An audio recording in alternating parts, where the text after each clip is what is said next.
Hey everyone, welcome back to the Mark Loeffler Experience. We got a great show here for you today. Got a special guest here, Cory Tower from Caro restaurants, from Victoria restaurants here in Hamilton. We're going to be talking all about opening businesses at this time. This is a brand new location. It's opened 4 weeks ago. Yeah, so mid-October. This video is coming out on Wednesday. This is shot on Tuesday. So this is definitely a brand new restaurant. Open, a week before you can only have 10 people in? Yeah, I think we only had 3 weeks before we got into restrictions. So restrictions mean only being able to see 10 patrons at once, which is definitely difficult. Just got to shift and adjust. All right, well, so it's just coincidence that this has happened, I guess, and that you're running and doing all this type of stuff. I guess the real thing is now this is your third restaurant. Yeah. Right?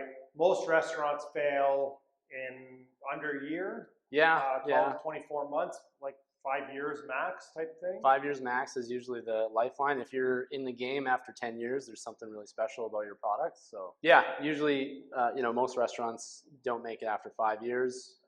The ones that have longevity generally have established that brand.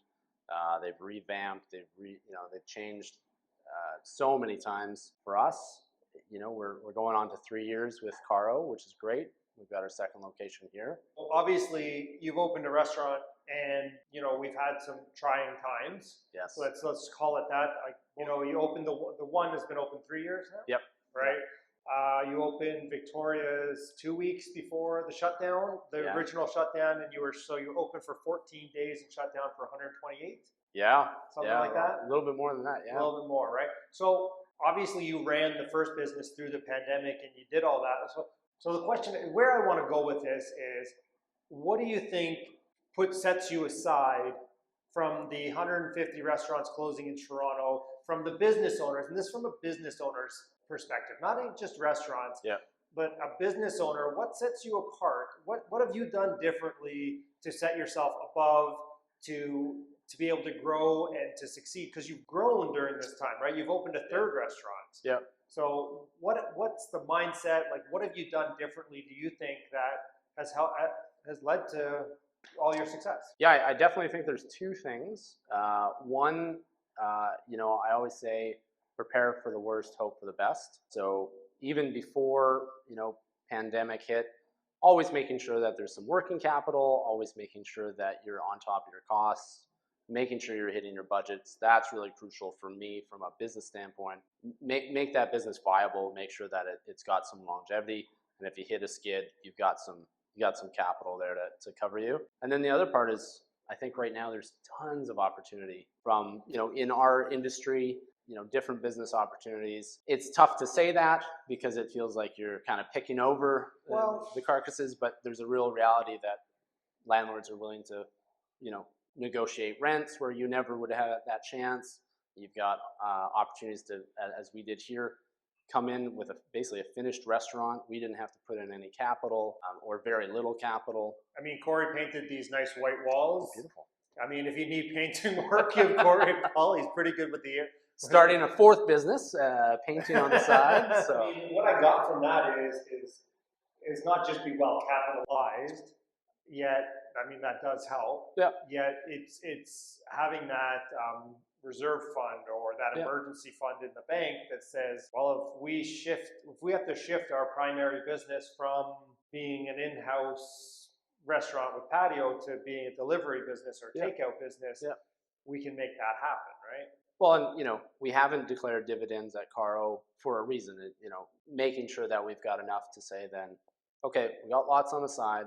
Now's the time to declare dividends, as opposed to putting that, forthright. I'd rather put that back in the business right now, grow the brand, and then capitalize on that. So you're kind of like Warren Buffett. Yeah. Well, Berkshire Hathaway, right? Yeah, you look at that group and you say, why doesn't he do dividends? Yeah. Well, because he loves dividend stocks. Yeah. Yet his thing is he takes in all the dividends and increases and whatever, and he goes out and invests that again.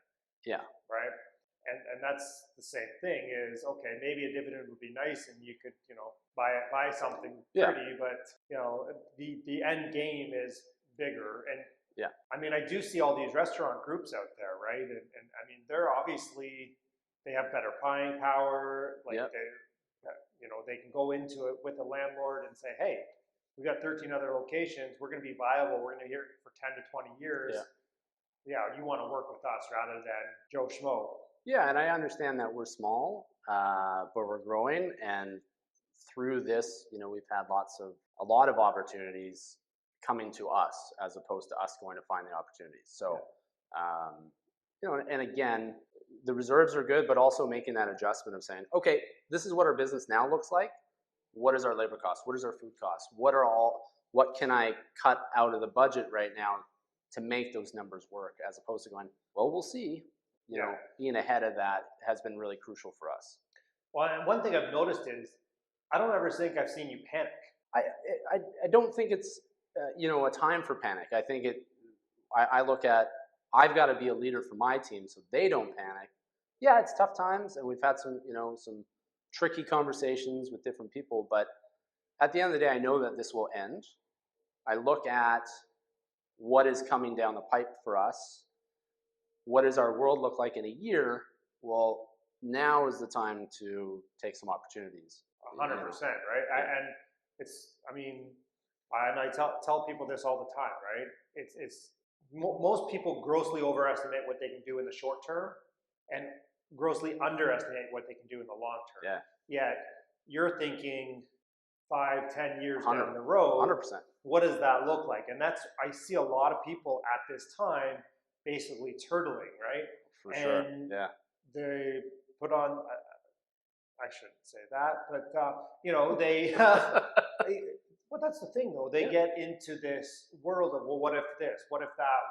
The what ifs, right? And if you're playing the what if game, you're never going to do anything. You're never going to get ahead. Yeah. I mean, our business has been super resilient. Back with SARS, trauma got hit really hard with SARS. That was a big impact on our, on hospitality. But the companies that sort of buckled down and tried to just get, a big part of just get cash flow. Just get cash flow, make sure that your bills are getting paid, the sales will return, but make sure you got that cash flow going. I think about Summerlicious and Winterlicious. That was a big program, still going on. And that so came that out started SARS?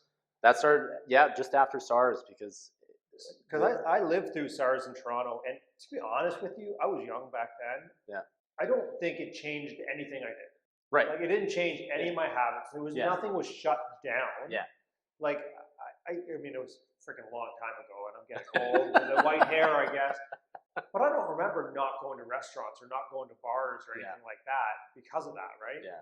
So, I mean, maybe I'm wrong. I don't remember. I mean, I was just getting into the game at that point. I think I was just, again, I'm aging myself here a little bit, but.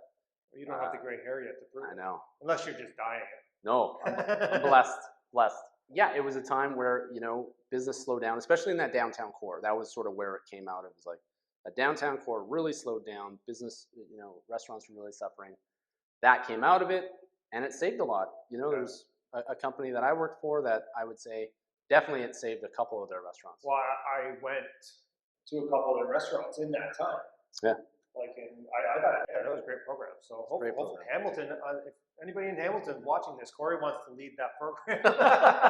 I think, we got some prefix options here on the menu, But I think value is going to be a big thing in the next 6-8 months. I think experience is going to be a big thing. People are going to be looking at how, we missed that birthday, let's do that birthday. We missed the anniversary, let's do that anniversary. Big push on weddings. We missed that 42nd birthday party that we were going to have. We're going to do that. We never got to do that. Yeah, that was March 27th, wasn't it? Yeah, March 27th, yeah. So, things like that. We haven't been able to do that as a society. We haven't had to be able to do that. And for us, our businesses will be poised and ready for that. Once those first vaccines hit, I know you guys are I mean, this is the opening businesses, right? When I say opening, I mean the economy opening, airlines, cruise lines, restaurants, hospitality things, banquet halls, that type of thing, right? So, all right. So obviously you said I'm going to use Warren Buffett again. I like Warren Buffett. He's a good guy. Him. Yeah. Be greedy when others are fearful. Yeah. Right. And a lot of people actually take a negative connotation to that. And yet For myself, and the other thing is be fearful when others are greedy. Right. So like last week in the stock market, I'm sitting there like look like people are being greedy. Yeah. I start to get fearful and I take some off the table. Yeah. And obviously you're going to make the moves going forward and not, because you're thinking 5 years down the road. What is this going to look like 5 years? What is this neighborhood going to look like 5 years down the road? Because I know your first restaurant was in one of my rental properties. Yeah. The building, we were renovating that top to bottom when you came in. Yeah. And like that, no offense to the neighborhood, but my building was the worst. Like it was like where the crackheads were hanging out. But I mean, obviously we did a great thing by turning that over. You came in, you added a lot of value by putting that, a nice place that people want to go in there as well, right? So like you took that chance because you saw that what's this going to be in 5 years? Yeah, I mean it's a great building, beautiful building. So and your team did a great reno in the restaurant, and I think that space for me, I knew that was the spot. Wow. I drove past it so many times. I was like, that's I got to be honest. When I bought the building, I actually thought this is going to be a great spot for a restaurant just because of the daily traffic flow. Oh man, that corner is our best advertising. 100%. Always has been. Yeah. What's your advice out there? So, I mean, we get a lot of people on this channel who watch us because of they're real estate investors, probably a lot of business owners who own businesses, a lot of people who probably trade stocks, even though my last video on Monday didn't do all that well. Go back and watch that one.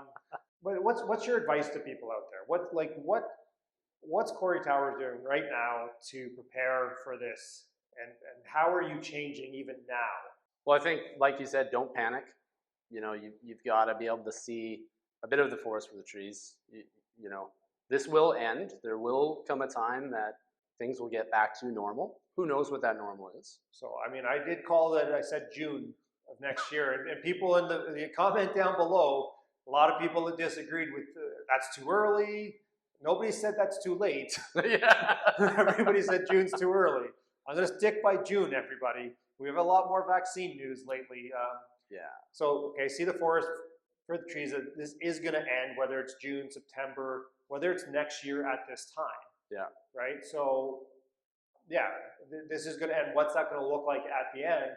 And what can you do today to prepare yourself for that ending? Yeah, I think you're looking at your opportunities that are in front of you. If you're in a growth pattern, saying what can I do now? I might have to stretch myself a little bit, but knowing that resurgence will be there. Where does that position you? And then I think for me, a big part is just making sure that, from a business standpoint, keeping my key players so that when we do go back, it's seamless. I can turn the switch, off we go. We can return the people that we need to return, and that structure is still there so that we can make those decisions and say, okay, yeah, we're going to pick up that other place, or we're going to renovate this place. Not planning for today, plan for 6 months, a year from now. Yeah, good stuff. Well, so just one thing I wanted to bring up. I've noticed you do this, and maybe you don't even notice it, or you're too humble to even mention it or whatnot. But and this comes from like outside, is that you're not too good to paint the walls, right? No. You're not too good to. Well, we've had to cut 90% of our staff at our steakhouse because we can only have 10 patrons in a 4,000 square foot spot. Yeah. At one time, so you don't need a lot of staff.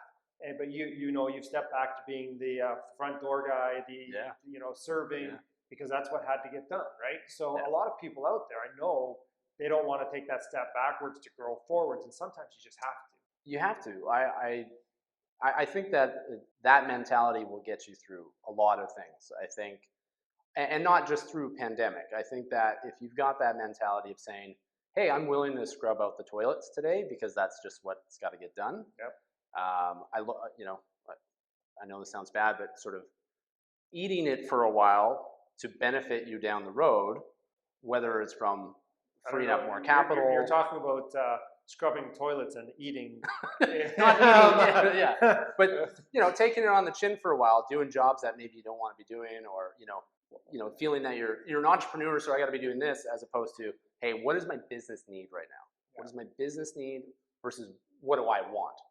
I think that's crucial. Well, and these are trying times, right? Like I'm not going to say that these aren't trying times. I mean, a lot of people will say they want to work on their business, not in their business. Yet, obviously, during these trying times, I mean, we've never seen stuff like this acute. Yeah. That it's like, well, okay, I got to put on an apron. Like, I mean, you were cooking during the first, right? When I was coming to pick up food, you were cooking, right? Yeah. Like, it's just whatever needed to get done, as you said. Okay, toilet's got to get scrubbed. Somebody's got to do it. Yeah. Let's just get it done, right? But I think about as a young, I say young, early in my entrepreneurial, lifespan, I got to do that. I got to do that. A, to set the culture. B, to make sure that, I didn't have to pay for painters here because I knew I could do it. Yeah. That saved us X amount of, capital. Those are the things that I think will make us successful in 5 years. And then at that point, then I can step back a little bit. Yeah. I've got the structure in place. I got the people that are in the operations. Now I can work on my business. I think I'll always still work in my business, just who I am. But I think you've done such a good job painting, and you do the outdoor painting so well. I think this is just going to be who's your painter there? Oh, that's the owner. Doesn't he own like 15 restaurants? Yeah. Oh yeah, he's still painting. Like, I'll still paint I'll still get on the scaffolds. So I'm gonna get you with your air gun and come do my house. Well, any final words of wisdom for the internet out there? Yeah, I think like we discussed, don't panic. Be a strong leader for your people. Don't be afraid. Take chances. This is a time that you can take some chances, take some risk with calculated amount of loss possibly. But well, I mean, you can take the risk today, knowing that in a year, 12 to 18 months, that this is going to move out, right? Like this is going to change, and we don't know what that world especially is going to look like yet. We know it's going to be a lot different than today, and a lot more like what it was. Yeah, more like what it was, maybe with some different elements. All right, guys. So, guys and gals, if you are in the Hamilton area and you want to stop by Caro on James, the original Caro in Ottawa and Maine, or Victoria Steakhouse, stop by, say hi to Cory and the gang. They'll welcome you here. And if you're not, definitely go to your local restaurants. I know for my tenants this year, I'm going to buy gift certificates to local businesses for everybody for their Christmas present. I do that every year for all my tenants.